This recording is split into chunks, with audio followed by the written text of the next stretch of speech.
الحمد لله والصلاة والسلام على رسول الله وعلى آله وصحبه ومن والاه، أما بعد. رب اشرح لي صدري ويسر لي أمري واحلل عقدة من لساني يفقه قولي. الحمد لله. إخوة الإيمان، Mwenyezi Mungu Subhanahu wa Ta'ala anasema wa ahsinu inna Allaha yuhibbul muhsinin, fanyeni uzuri, kaeni na watu kwa vizuri.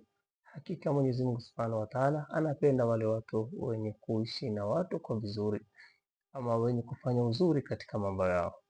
Anasema mmoja katika wenye kusema la yakunu almu'minu illa hasana alkhulq, moja katika sifa za mu'min ni kuwa na tabia nzuri, kwamba ili mu'min akamilike ni awe na tabia nzuri.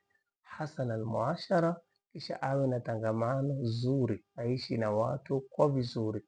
Uislamu umetufundisha kuishi na watu kwa wema, ama kwa kuishi na Waislamu kwa ubora, ama kwa wema, ama kwa uzuri.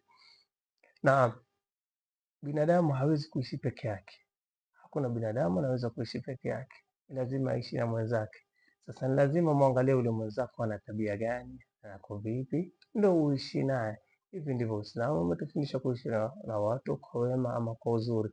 Uishi na jirani yako vizuri, uishi na walimu wako vizuri, uishi na wazazi wako na vizuri, uishi na watu wote vizuri. Hivi ndivyo Uislamu unavyotufundisha kuamiliana na watu, kuishi na watu kwa wema. Tumwombe Mwenyezi Mungu Subhanahu wa Ta'ala ajaze mahaba, ajaze upendo katika majumba yetu na sehemu yote ya Waislamu, wawe ni wenye kupendana na wawe ni wenye kushikamana. Inshallah, najihusia na nawahusieni ya kwamba tuishi na watu kwa wema, tutangamanikane na watu kwa wema ama na kwa uzuri.